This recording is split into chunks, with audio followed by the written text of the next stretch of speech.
함께 한번 기도하겠습니다. 사랑하는 하나님께서 우리에게 하나님의 사랑을 부어주셔서 감사합니다. 주님, 기도할 때마다 하나님께서 이루실 것이다. 하나님께서 우리를 위로하시고 평화를 주시고 하나님의 사랑으로 채우실 것이다. 주님, 하나님이 우리에게 주시는 그 마음들이 하나님 가득하게 우리의 삶을 채워갈 수 있는 주님의 사람들이 될 수 있도록 주여 도와주옵소서.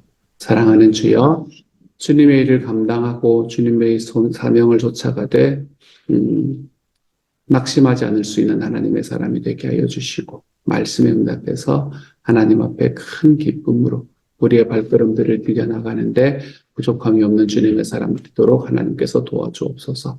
우리 식구들 한 사람 한 사람들 그 자리에서 주님을 만나고 주님을 경험하고 주님 때문에 더욱 힘이 있어질 수 있는 하나님의 사람이 되도록 주여 도와주옵소서. 모든 말씀 우리 주님 예수님 이름으로 기도드립니다. 아멘. 하나님이 우리에게 주시는 말씀 함께 읽습니다. 구약성경 느헤미야 2장 1절부터 10절까지의 말씀입니다. 느헤미야 2장 1절부터 10절까지의 말씀입니다. 우리 같은 목소리를 함께 읽습니다. 시작.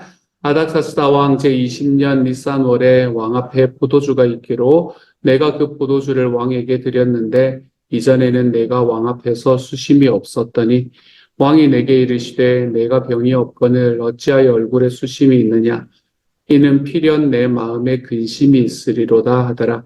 그때에 내가 크게 두려워하여 왕께 대답하되 왕은 만세수를 하옵소서. 내 조상들의 묘실이 있는 성읍이 이제까지 황폐하고 성문이 불탔사오니 내가 어찌 얼굴에 수심이 없사오리까 하니 왕이 내게 이르시되 그러면 내가 무엇을 원하느냐 하시기로 내가 곧 하늘의 하나님께 묵도하고 왕에게 아뢰되 왕이 만일 좋게 여기시고 종이 왕의 목전에서 은혜를 얻었사오면 나를 유다 땅 나의 조상들의 묘실이 있는 성읍에 보내어 그 성을 건축하게 하옵소서 하였는데 그때의 왕후도 왕 곁에 앉아 있었더라. 왕이 내게 이르시되 내가 몇 날에 다녀올 길이며 어느 때에 돌아오겠느냐 하고 왕이 나를 보내기를 좋게 여기시기로 내가 기한을 정하고 내가 또 왕에게 아뢰되 왕이 만일 좋게 여기시거든 강 서쪽 총독들에게 내리시는 조서를 내게 주사 그들이 나를 용납하여 유다에 들어가기까지 통과하게 하시고 또 왕의 삼림 감독 아삽에게 조서를 내리사 그가 성전에 속한 영문의 문과 성곽과 내가 들어갈 집을 위하여 들보로 쓸 제목을 내게 주게 하옵소서 하며 내 하나님의 선한 손이 나를 도우심으로 왕이 허락하고 군대 장관과 마병을 보내어 나와 함께하게 하시기로 내가 강 서쪽에 있는 총독들에게 이르러 왕의 조서를 전하였더니 보론 사람 산발락과 종이었던 암몬 사람 도비아가 이스라엘 자손을 흥왕하게 하려는 사람이 왔다 함을 듣고 심히 근심하더라. 아멘. 느헤미야의 말씀을 함께 어제부터 보고 있습니다. 느헤미야는 구약 성경에 나오는 모든 사람들 중에 가장 고위직에 올라간 사람이 바로 느헤미야다. 결국에는 유다 땅의 총독이 되는 사람이 느헤미야다라고 생각할 수 있겠습니다. 느헤미야서를 우리가 11개 이상 하를 보고 11개 하를 보고 난 다음에 느헤미야서를 보는 것은 의미가 있는 일인 것 같습니다. 왜냐하면 11개 하에서 이제 유다가 망하게 되었고 그리고 그 망하게 된 다음에 어떤 일이 일어났는가라는 것을 우리에게 말해주는 이야기이기 때문에 그렇습니다. 물론 느헤미야의 앞에 에스라라는 사람이 있었었고 에스라와 느헤미야는 거의 동시대에 활동한 사람들이긴 하지만 그래도 십몇 년 전에 에스라라는 사람이 있었고 그 사람이 먼저 유다 땅에 와서 이제 종교적으로 그리고 하나님의 말씀으로 준비를 해놓기는 하였었지만 유다 땅에 실제로 총독으로 오는 사람이 이제 느헤미야였고 그 사람으로 인해서 결국에는 나중에 성벽이 건축이 되는 일이 일어나기 때문에 느헤미야는 11개 하 다음에 보는 것이 굉장히 합당하겠다라는 생각을 해보게 됩니다. 오늘의 1절에서는 이제 언제 일어난 일인가라는 이야기를 합니다. 아닥사스다 왕 제20년 니산월이다 라고 이야기하죠. 아닥사스다라는 사람은 페르시아의 왕이었습니다. 그때 당시에 이제 그게 있었고 바벨론이라는 나라가 유다를 멸망을 시켰고 바벨론이라는 나라가 멸망을 시키고는 이제 오래 가지를 못했습니다. 나라가. 그래서 그 바벨론이 멸망시킨 나라가 누군가 하면 이 페르시아라는 나라였습니다. 페르시아라는 나라의 그 이제 근데 고레스 앞에 이제 다리오라는 사람이 있었지만 어쨌든 이런 사람들이 이제 페르시아를 멸망을 시켰고 이 바벨론을 멸망을 시켰고 이제 페르시아 제국이 있는 그 시대에 일어난 일입니다. 그래서 페르시아 제국의 아닥사스다라는 사람이 왕으로 재위하는 제 20년에 일어난 일이다라고 이야기를 하고 있네요. 그리고는 어떤 일을 했었나 하면 왕 앞에 포도주가 있기로 내가 그 포도주를 왕에게 드렸는데 일을 하고 있는 겁니다. 지금 이 느헤미야라는 사람이 왕궁에 술 맡은 사람이었기 때문에 그랬기 때문에 지금 느헤미야는 왕에게 자기가 해야 되는 일을 하고 있는 셈이죠. 자기 일을 열심히 하고 있는데 이전에는 내가 왕 앞에서 수심이 없었더니 이 절에 보면 왕이 내게 이르시되 네가 병이 없거늘 어찌하여 얼굴에 수심이 있느냐. 이는 비련 내 마음에 근심이 있으리로다. 이렇게 이야기합니다. 일단은 왕이 느헤미야에게 병이 없다라는 것을 알고 있다라는 것은 지금 왕과 느헤미야 사이가 굉장히 가깝다라는 걸 이야기할 수 있겠네요. 우리가 누가 내 옆에 있는 사람이 나하고 꽤 가까운 사람이라 하더라도 그 사람이 지금 어디 아픈지는 거 모를 때가 있잖아요. 그렇죠? 근데 왕은 느헤미야가 병이 없다라는 걸 알고 있었습니다. 느헤미야와 왕 사이가 얼마나 가까웠는가라는 걸 볼 수 있겠네요. 그런데 얼굴에 수심이 있다라는 것도 발견을 했습니다. 이제 느헤미야가 지금 수심이 생긴 거는 왜 생겼나 하면 예루살렘 성벽이 지금 너무 많이 회파되어 있다라는 이야기를 듣고 지금 수심이 생긴 거거든요. 자기가 있던 곳에, 자기 이제 고국인 거죠. 고국 예루살렘의 성벽이 너무 많이 회파돼서 그곳에는 이제 더 이상 성벽이라고 할 수가 없다라는 이야기를 듣고 난 다음에 지금 느헤미야의 마음에 근심이 생기기 시작을 하는 겁니다. 예전부터 알아왔던 일이긴 하겠지만 직접 자기 사촌이 가서 그걸 보고 그리고 자기에게 전해주고 나니까 마음이 더 힘들어지는 지금 그런 상황에 놓여 있는 겁니다. 느헤미야가 하고 있는 근심은 우리 말씀이 이야기하는 하나님을 기쁘시게 하는 근심이다라고 이야기할 수 있겠네요. 자기의 삶에서 뭐를 더 잘하기 위해서 아니면 자기의 삶에서 뭐가 잘 안 되어서 근심하는 것이 아니라 자기 느헤미야의 근심에는 하나님의 이름이 들어와 있는 근심이었습니다. 하나님의 이름이 새겨져 있는 근심을 지금 느헤미야는 하고 있습니다. 그렇게 근심이 있는 이제 상황에 있었고 그래서 왕이 그 수심을 알아챘습니다. 근데 그때에 내가 크게 두려워하여 왜 느헤미야가 이걸 두려워했을까? 왜 자기 얼굴에 수심이 있고 근심이 있다라는 걸 느헤미야가 왕에게로 듣고 난 다음에 두려워했는가 하면 그때 당시에 왕이라는 사람은 뭐 법이 필요했습니까? 뭐 합의가 필요했습니까? 아무것도 필요 없는 사람이었거든요. 그러니까 기분 나빠? 죽여. 이러면 죽일 수 있는 상황이었습니다. 그런데 왕이 자기 얼굴에서 근심을 받았으니 야, 내 앞에 와가지고 그것도 술을 드리면서 지금 왕에게 포도주를 드리면서 얼굴에 근심을 드린단 말이야. 그러면은 제 투옥 이러면은 끝나는 상황이었습니다. 그렇기 때문에 느헤미야는 지금 일상과 달라지는 왕의 이야기에 굉장히 두려워하고 있는 겁니다. 어떤 일도 할 수 있는 능력이 있는 사람이기 때문에 그랬죠. 그때 3절에서 느헤미야가 저는 성경 전체에서 아니죠. 그래서 3절에서 이제 이야기를 합니다. 왕에게 대답을 하는데, 이제 만세술을 하옵소서. 내 조상의 성읍이 이제까지 황폐하고 성문이 불탔사오니 내가 어찌 얼굴에 수심이 없사오리까 하니. 이 3절의 말씀은 가만히 보면, 반역을 이야기를 하는 것이라고 생각을 할 수 있을 만한 이야기입니다. 왜냐하면, 지금 이곳은 자기 조상들이 묘실이 있는 성읍이 아니거든요. 이것은 지금 페르시아의 땅이란 말이에요. 그냥 페르시아의 영토인 곳인데, 뭐 그곳이 페르시아에서 뭐 자기들끼리 따로 무슨 자치권을 가지고 있는 것도 아니었고, 그냥 페르시아 땅이었습니다. 페르시아 땅인 곳인데, 그곳에 성읍을 이야기하고 성문을 이야기합니다. 그럼 이거는 뭔가 하면 내가 저곳을 재건을 하겠다라는 이야기이기는 한데, 그것을 재건을 하고 난 이후에 어떤 일을 할 것인가에 대해서는 그냥 열어두는 이야기지 않습니까? 그렇죠? 내가 그 뒤에는 어떻게 할 것인가라는 것에 대해서는 그냥 신뢰에 맡겨드리는 이야기입니다.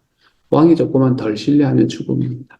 뭐 이런 상황을 지금 이야기를 하고 있는 거예요. 이게 아무것도 아닌 것 같지만 지금 느헤미야는 굉장히 칼 위를 걷는 것 같이 아마 그렇게 나아가고 있을 겁니다. 그렇게 왕에게 이야기를 했었습니다. 그랬더니 왕이 그것을 좋게 여긴 거예요. 그래서 그러면 너가 무엇을 원하느냐라고 이야기를 합니다. 이제 이것에 대한 대답에 따라서 죽음이냐 아니면 가느냐가 결정이 되는 그런 상황입니다. 자기가 조금 같은 이야기를 하더라도 조금만 뉘앙스를 잘못 이야기하면 그냥 목이 떨어지는 상황입니다. 왜냐하면 반역죄로 다스릴 수 있는 상황이기 때문에 그래요. 총독으로 간다라는 이야기와 그곳에서 왕이 된다라는 이야기는 한 끗 차이거든요. 이게 의미가 한 끗의 차이거든요. 그렇기 때문에 지금 여기서 어떻게 이야기하느냐에 따라서 느헤미야의 일생이 결정되는 바로 그 순간입니다. 그 순간에 느헤미야는 무엇을 선택하나 하면 내가 곧 하늘의 하나님께 묵도하고 라는 걸 선택합니다. 저는 성경 전체에서 기도에 대해서 가장 아름답게 이야기해 주고 있는 말씀 중에 하나가 아닌가라고 생각을 합니다. 내가 곧 하늘의 하나님께 묵도하고 오랜 시간 기도하지 못했을 겁니다. 아마도 소리 내어서 기도하지도 못했을 거예요. 그래서 묵도라는 단어가 들어갔을 겁니다. 침묵하여서 기도했다라는 말이겠죠. 지금 왕이 자기 앞에서 자기 대답을 기다리고 있는데 그 앞에서 무릎을 꿇지도 못했을 거고 아무것도 하지 못했을 겁니다. 어쩌면 잠깐 눈을 감았을 수도 있고 그렇지 않을 수도 있었던 상황 속에서도 그는 하나님을 먼저 찾는 사람이 되었습니다. 이 말은 뭘 이야기를 하나 하면 지금 자기 앞에 있는 사람이 페르시아의 황제란 말이에요. 페르시아의 황제라 그러면 여러분 미국의 대통령하고도 또 차원이 다른 이야기지 않습니까? 페르시아의 황제라는 사람은 자기의 마음대로 모든 것을 할 수 있는 사람인데 그 사람은 그때 당시에 그 사람들이 알고 있는 모든 세계에서 가장 넓은 영토를 가지고 가장 힘이 있는 나라의 왕이었던 사람이었고 그리고 그 안에서 모든 것을 자기 마음대로 할 수 있는 존재였습니다. 느헤미야의 눈에는 아마 신처럼 보였을, 느헤미야의 눈에는 아니지만 사람들의 눈에는 신처럼 보였을 그런 사람이었을 겁니다.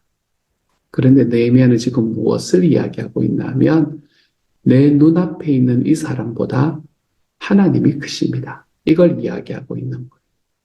내가 하늘의 하나님께 묵도하고 라는 말은 그걸 이야기하는 겁니다. 내 눈앞에 서 있는 어쩌면 내 목숨을 좌지우지할지 모르는 이 사람보다 내 하나님이 크십니다. 이걸 지금 느헤미야는 고백을 하고 있는 것. 이런 고백 속에서 느헤미야는 지금 페르시아의 황제에게 나아가고 있는 거죠. 우리는 우리의 삶 속에서 일어나는 작은 문제 하나에 보다도 하나님이 작아 보이는 때가 참 많습니다. 하나님이 계시는데도 왜 이런 일이 일어나나? 라는 생각을 할 때도 있고, 그리고 우리가 하나님 앞에 기도하고 난 이후에도 내 뜻대로 이루어지지 않는 일들로 인해서 우리가 하나님 앞에 마음 상해할 때도 있습니다. 우리는 우리의 삶에 있는 작은 삶의 상황들, 환경들 하나보다 어쩌면 하나님이 더 작은 분이라고 여기며 살아가고 있는지도 모르겠습니다. 하지만 느헤미야는 좀 다른 사람이었어요. 느헤미야는 자기 눈앞에 있는 그 페르시아의 황제보다도 하나님이 크신 분이다. 내 삶에 살아가는 어떤 삶의 상황보다 하나님이 크시다. 그걸 기억하고 하나님 앞에 묵도하며 나아갈 줄 아는 사람이었던 거죠. 사랑하는 여러분, 하나님께서 우리의 삶에 어떤 분이신가? 라는 것을 여러분 다시 한번 돌아보시기를 소망합니다. 제가 늘 말씀드리지만 하나님은 우리 삶의 모든 문제의 종합보다 크신 분이십니다. 어떤 문제가 다가오든 간에 우리의 모든 문제의 종합보다 크신 분이 바로 내 하나님이시다. 여러분, 이걸 우리가 잊지 않고 걸어가는 하나님의 사람이 되어갔으면 좋겠습니다. 내 삶에 있는 어떤 문제의 종합보다도 내 하나님이 더 능력이 있으신 분이시다. 이걸 믿고 걸어갈 때 우리는 우리의 삶에 있는 어려움 속에서 낙담하지 않을 수 있게 됩니다. 그러므로 낙심하지 마십시오. 낙담하지 마십시오. 삶에 어떤 문제가 다가온다 하더라도 그 문제 속에서 하나님 앞에 낙심하지 않고 우리 주님 앞에 하나님이 더 크심을 기억하며 한 걸음씩 걸어가 볼 수 있는 하나님의 사람이 되어 가십시오.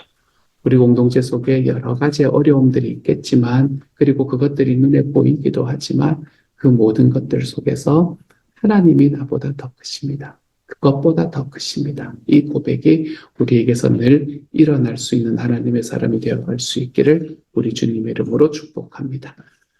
그렇게 하나님의 하늘의 하나님께 묵도하고 난 다음에, 그래서 하나님이 페르시아의 황제보다 훨씬 더 크신 분이십니다 라는 걸 고백하고 난 다음에 지금 느헤미야는 왕의 질문에 대답을 하기 시작합니다. 네가 무엇을 원하느냐? 이 질문에 지금 느헤미야는 대답을 하기 시작합니다. 어떻게 대답하냐면, 자, 먼저 5절에서 나를 먼저 보내서 그 성을 건축하게 하십시오.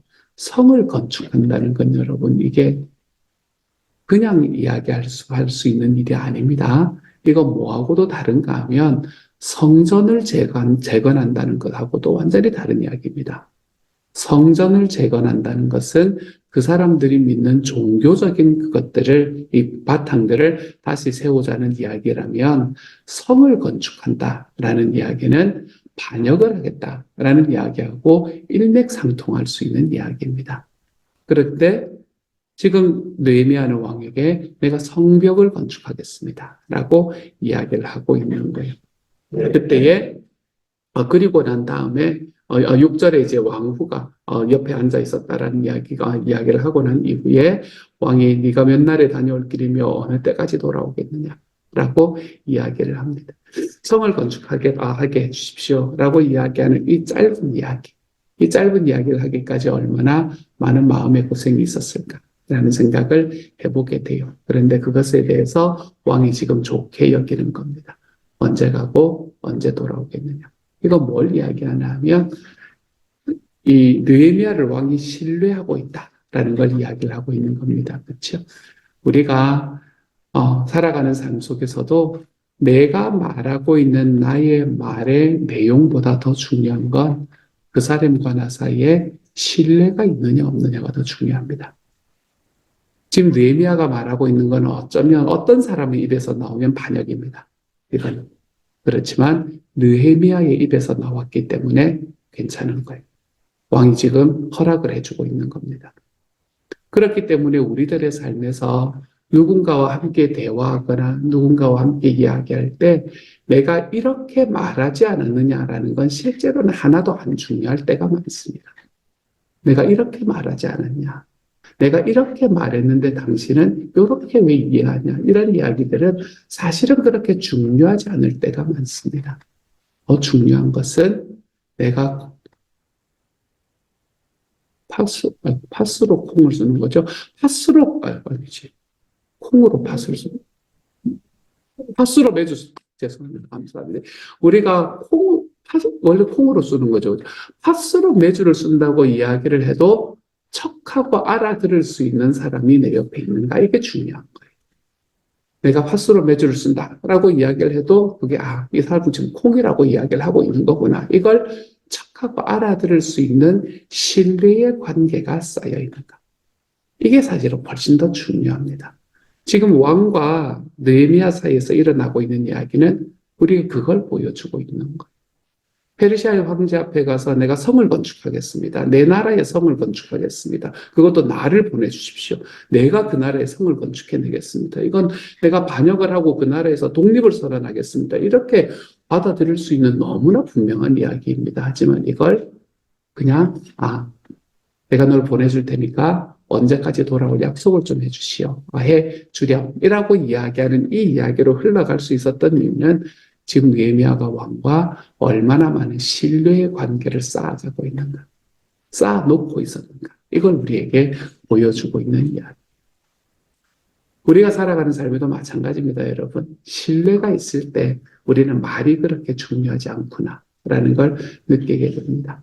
신뢰가 있을 때 말이 그렇게 중요하지 않구나. 그 사람이 이렇게 말했어도, 그 사람이 가지고 있는 그 말의 의도가 그가 하지 않은 게 내가 생각하는 방향이 아니라 선한 방향으로 생각을 하고 이야기를 했는 거겠구나라는 걸 알 수 있는 신뢰의 관계를 쌓아가는 게 정말 중요합니다. 그래서 저는 사랑하는 여러분, 우리 식구들 안에서 이런 신뢰의 관계들이 좀 쌓여갈 수 있는 하나님의 사람들이 되어갔으면 좋겠습니다. 지금 우리는 그런 관계로 걸어가고 있거든요. 근데 그런 관계로 걸어가고 있지만 우리가 항상 누군가가 나에게 어떤 의도로 이야기했는가, 이런 것들을 넘어서서 내가 그 사람과의 신뢰가 먼저 우선이 될 수 있는 하나님의 사람. 시간을 좀 많이 보내십시오. 함께 좀 만나시고 함께 좀 지지고 볶아보십시오. 그리고 우리가 함께 우리 주님의 사역을 하는 사람이다 라는 그 마음을 가지고 우리 주님 앞에서 나의 말로 인함이 아니라 또는 나의 행동으로 인함보다도 우리가 그동안에 쌓아가는 신뢰의 관계들이 점점점 두텁게 쌓여갈 수 있는 하나님의 사람들이 좀 되어갔으면 좋겠습니다. 이렇게 우리가 살아갈 때 삶이 좀 편해져요. 내가 말 하나하나 하는 거, 내가 행동 하나하나 하는 거, 요 말을 어떻게 받아들일까, 이 행동은, 이런 거 고민하면서 사는 거 힘들잖아요, 여러분. 그런 게 아니라 우리가 서로를 믿고 걸어가 볼 수 있는 하나님의 사람. 우리가 그러한 사람으로 좀 자라가 볼 수 있으면 정말 좋겠습니다. 느헤미야와 황제의 관계가 저와 여러분의 관계, 또 여러분 사이에서의 관계가 되어갈 수 있기를 우리 주님 이름으로 축복합니다. 그리고 난 다음에 7절부터 10절까지의 말씀 간단히 보죠. 뭐를 이야기를 하나 하면, 한번 잘 보세요.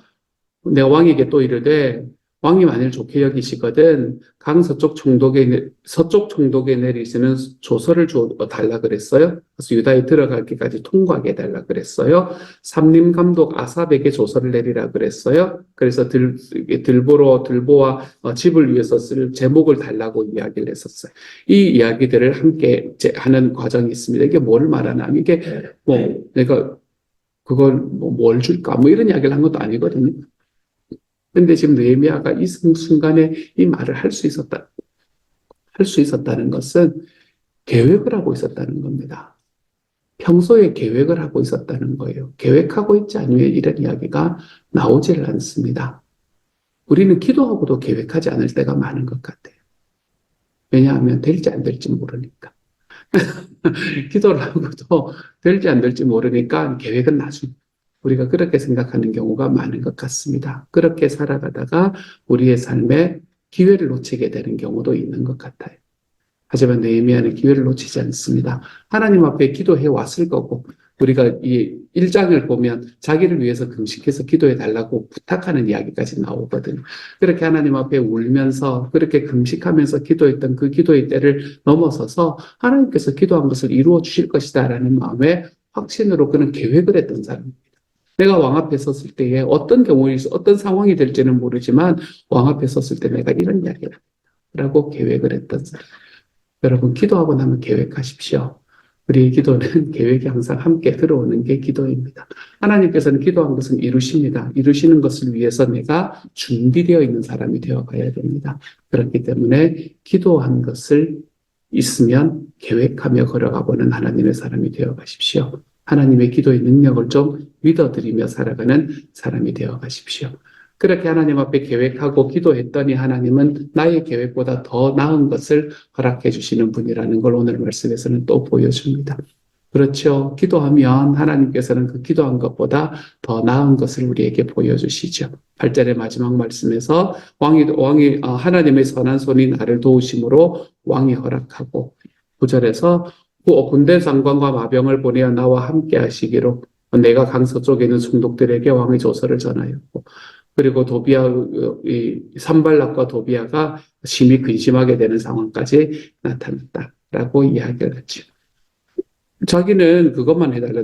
조서만 내려주고, 그리고 제목을 달라고. 그렇게 그 서쪽 총독가 내리는 조서만 달라라고 이야기했는데, 군대 장관과 마병까지 보내는 일이 일어나게 되는 거죠. 하나님 앞에 기도하고 났더니, 그리고 그 기도에 따라 계획하고 걸어갔더니 더 좋은 것을 채우시는 하나님을 볼 수 있게 됩니다.